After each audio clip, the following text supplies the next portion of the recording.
এদিকে বর্ষা মৌসুমের শুরুতেই তিস্তা ব্যারেজ পয়েন্টে পানি হঠাৎ বিপদসীমা অতিক্রম করেছে। তিস্তা নদীর গজলডোবা বাঁধ খুলে দিয়েছে ভারত। এতে বাংলাদেশের কয়েকটি জেলায় আকস্মিক বন্যার সংখ্যা তৈরি হয়েছে। তিস্তা নদীর উজানে আরও দুটি খাল খননের উদ্যোগ নিচ্ছে ভারত।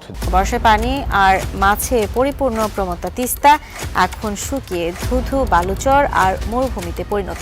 সংসার নদীর পানি নেই, কিন্তু কিভাবে দিন কাটাবো? তিস্তা বাংলাদেশের উত্তরাঞ্চলের অত্যন্ত গুরুত্বপূর্ণ অমীমাংসিত একটি নদী। সিকিম হিমালয়ের ৭,২০০ মিটার উচ্চতায় অবস্থিত চিতামো হ্রদ থেকে তিস্তা নদীটি সৃষ্টি হয়েছে। বাংলাদেশ ভারতের আন্তঃসীমান্ত নদীটি ভারতের সিকিম ও পশ্চিমবঙ্গের জলপাইগুড়ি বিভাগের প্রধান নদী। সিকিম ও পশ্চিমবঙ্গের উপর দিয়ে প্রবাহিত হওয়ার পর বাংলাদেশে প্রবেশ করে তিস্তা ব্রহ্মপুত্র নদের সঙ্গে মিলিত হয়েছে। পূর্বে নদীটি জলপাইগুড়ির দক্ষিণে ৩টি ধারায় প্রবাহিত হতো: পূর্বে করতোয়া, পশ্চিমে পুনর্ভবা ও মধ্যে আত্রাই। এই ৩টি ধারার ত্রিস্রোতা বা ৩ প্রবাহ থেকে তিস্তা নামকরণ করা হয়েছে। ১৭৮৭ সালের পর তিস্তা তার পুরনো গতিপথ পরিবর্তন করে লালমনিরহাট, রংপুর, কুড়িগ্রাম ও গাইবান্ধা জেলার ভেতর দিয়ে প্রবাহিত হয়ে ব্রহ্মপুত্র নদে এসে মিলিত হয়েছে। নদীটির দৈর্ঘ্য ৪১৪ কিলোমিটার, যার মধ্যে ১২১ কিলোমিটার পড়েছে বাংলাদেশ অংশে। তিস্তা বাঁধ স্থাপিত হয়েছে ১৯৯৮ খ্রিস্টাব্দে তিস্তা নদীর বাংলাদেশ অংশে। ৬১৫.২৪ মিটার দীর্ঘ এই বাঁধের উদ্দেশ্য ছিল ৬ লাখ কিউসেক পরিমাণ পানি শুষ্ক মৌসুমে সেচের জন্য বিভিন্ন খাতে প্রবাহিত করা। ৭টি জেলার ৩৫টি উপজেলার ১৬ লাখ হেক্টর একর জমি সেচের আওতায় এনে ফসল ফলানোর লক্ষ্যে ১৯৫৩ খ্রিস্টাব্দে তৎকালীন পাকিস্তান সরকার বৃহৎ তিস্তা প্রকল্পের আওতায় তিস্তা বাঁধ নির্মাণের সূত্রপাত করে। নীলফামারী থেকে গাইবান্ধা পর্যন্ত ১১৫ কিলোমিটার নদী তীরবর্তী এলাকার কয়েক লাখ মানুষ সরাসরি তিস্তার উপর নির্ভরশীল। তিস্তা বাঁচাও নদী বাঁচাও সংগ্রাম পরিষদের নেতাদের দাবি, দ্রুত তিস্তা মহাপরিকল্পনা বাস্তবায়ন করা না গেলে এই অঞ্চলের কয়েক লাখ মানুষ বেকার হওয়ার পাশাপাশি প্রতি বছর বাস্তুহারা হবে ৫০,০০০-এরও বেশি পরিবার। ১৯৮৩ সালে দুটি দেশ সিদ্ধান্ত নিয়েছিল তিস্তার পানির ৩৯% ভারত ও ৩৬% বাংলাদেশ পাবে। বহুকাল পরে ২০০৭ সালের ২৫, ২৬ ও ৭ সেপ্টেম্বর অনুষ্ঠিত একটি যৌথ বৈঠকে বাংলাদেশ তিস্তার জলের ৮০% দুদেশের সমান অংশে ভাগ করে অবশিষ্ট ২০% নদীর জন্য সংরক্ষিত রাখার বিষয়ে প্রস্তাব দেয়। কিন্তু ভারত এই প্রস্তাবে অসম্মতি প্রকাশ করে।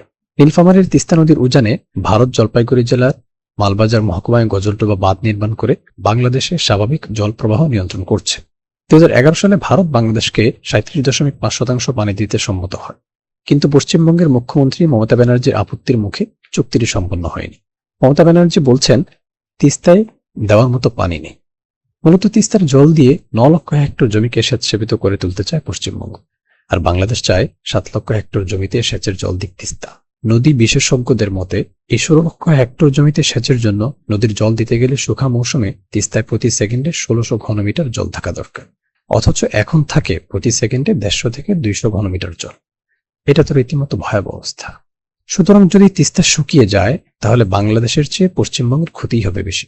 তাই তিস্তার পানি শুকিয়ে যাওয়া ঠেকানো বাংলাদেশ ও পশ্চিমবঙ্গের উভয়েরই স্বার্থ। বাংলাদেশ ও পশ্চিমবঙ্গের রাজনৈতিক নেতারা, এমনকি বিশেষজ্ঞরা কখনো স্পষ্টতভাবে এই আলাপই তোলেননি যে কেন তিস্তা শুকিয়ে যাচ্ছে, অথচ তিস্তার পানি শুকিয়ে যাওয়ার কারণের মধ্যেই নিহিত রয়েছে তিস্তার পানি সমস্যার সমাধান, যেখানে আমরা কেউই কখনো নজর দেইনি। আসুন আমরা আবিষ্কার করার চেষ্টা করি কেন তিস্তা শুকিয়ে যাচ্ছে। তিস্তার পানি শুকিয়ে যাচ্ছে তিস্তার অববাহিকায় হাইড্রো ইলেকট্রিক ড্যাম তৈরির কারণে। হাইড্রো ইলেকট্রিক ড্যাম তৈরির কারণে পানি কিভাবে শুকায়? যখন আপনি হাইড্রো ইলেকট্রিক প্রজেক্ট বানাবেন তখন আপনি নদীতে বাঁধ দিয়ে পানির রিজার্ভার বানাবেন। সেই পানি আপনি একটা সরু চ্যানেল দিয়ে টারবাইনের উপর ছাড়বেন। যখন বিপুল পানি টারবাইনে পড়বে তখন তা টারবাইনকে এবং তার ডাইনামোকে ঘোরাবে এবং বিদ্যুৎ উৎপাদিত হতে থাকবে। থার্মো ইলেকট্রিক পাওয়ার প্লান্ট, অর্থাৎ কয়লা বা গ্যাস পুড়িয়ে যেখানে বিদ্যুৎ উৎপাদন করা হয়, সেখানে পানি ফুটিয়ে বাষ্প করে টারবাইন ঘোরানো হয়। হাইড্রো ইলেকট্রিক প্রজেক্টে ১ কিলোওয়াট বিদ্যুৎ উৎপাদনের জন্য ২২ গ্যালন পর্যন্ত পানি শুকিয়ে ফেলতে হয়।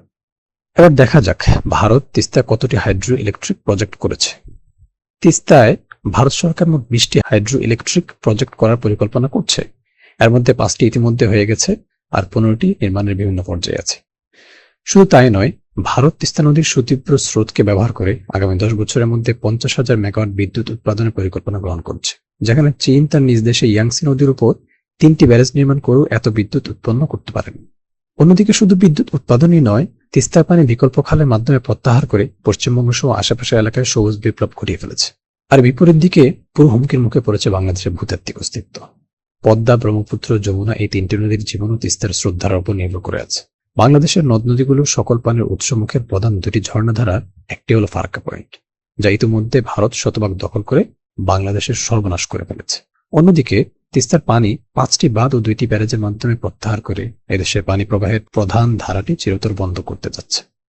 ফারাক্কার মাধ্যমে আমাদের দেশের যে ক্ষতি হয়েছে, তিস্তার মাধ্যমে সেই ক্ষতি হবে আরো কমপক্ষে 10 গুণ। কারণ গঙ্গা থেকে ফারাক্কা পয়েন্ট হয়ে পদ্মায় যতটুকু পানি পড়তো তার চেয়ে অনেক বেশি পানি পড়তো তিস্তার 3টি শাখা নদীতে। প্রিয় দর্শক, আমাদের আজকের আলোচনা থেকে আমরা কিছু কোর পয়েন্ট বের করি।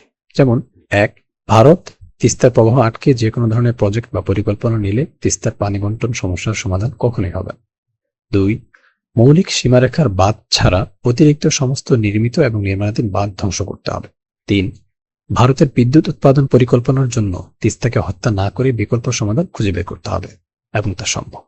নদীর প্রবাহ নষ্ট করে এমন যে কোনো পরিকল্পনা থেকে নিজেদের বিরত রাখতে হবে।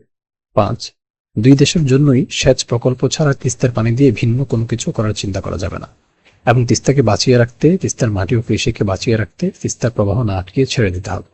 6, দুই দেশের মধ্যে তিস্তার পানির ন্যায্য বন্টন নিশ্চিত রাখতে হবে। 7, বাংলাদেশকে দ্রুত তিস্তা মহাপরিকল্পনা বাস্তবায়ন করতে হবে।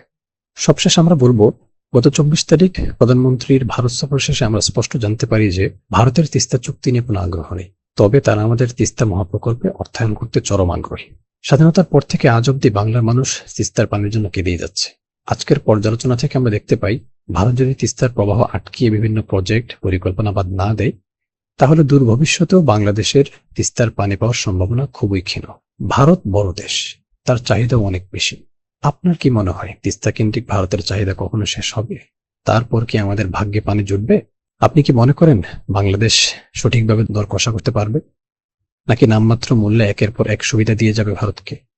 কমেন্ট করে আপনাদের মূল্যবান মতামত জানাতে ভুলবেন না। ভিডিওটি পছন্দ হলে ভারত বাংলাদেশ অভিন্ন নদীর দ্বিতীয় পর্বের আপডেট পেতে সাবস্ক্রাইব করে আমাদের সাথেই থাকুন। দেখা হবে বাংলাদেশ ভারত অভিন্ন নদীর দ্বিতীয় পর্বে। সেই পর্যন্ত ভালো থাকুন। আল্লাহ হাফিজ।